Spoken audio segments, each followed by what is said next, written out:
Anna Mae Bullock was born on November 26, 1939 in Nutbush, Tennessee. Her childhood was difficult, shaped by the abandonment of her parents.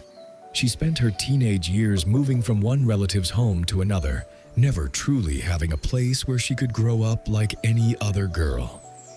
Amid all that instability, she discovered a deep love for singing. As a child, she joined the choir at her local church, where her voice moved everyone who heard it. Inside that small church, she found for the first time in her life a place where she felt seen and valued. At 17, she met Ike Turner, and the two married in 1962. Together, they became a hugely successful musical duo, creating songs like Proud Mary and River Deep, Mountain High.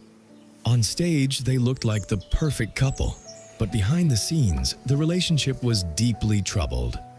Ike controlled every aspect of her life, and abuse and violence became a constant reality. In July 1976, after a serious incident at a hotel in Dallas, she decided to leave him. She waited until Ike fell asleep, then fled with little more than the clothes she was wearing and a few dollars in her pocket.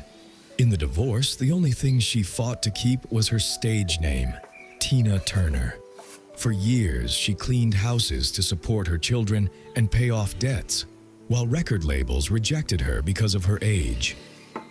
But in 1984, at 44 years old, she released the album Private Dancer. The song, What's Love Got to Do With It, swept across the world like a tidal wave. From that rebirth on, her solo career became unstoppable. She shook stadiums with her raw voice and tireless legs, leaving audiences absolutely spellbound. The energy inside those concerts was impossible to describe. Few could have imagined that the little girl from Tennessee would one day become the incomparable Tina Turner.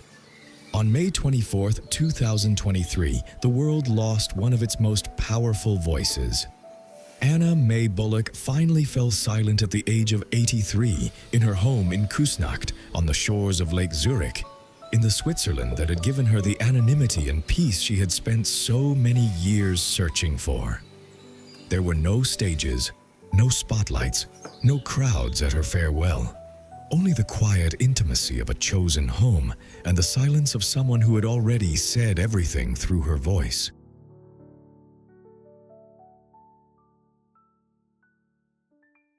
Bio 3. Great Lives in 3 Minutes.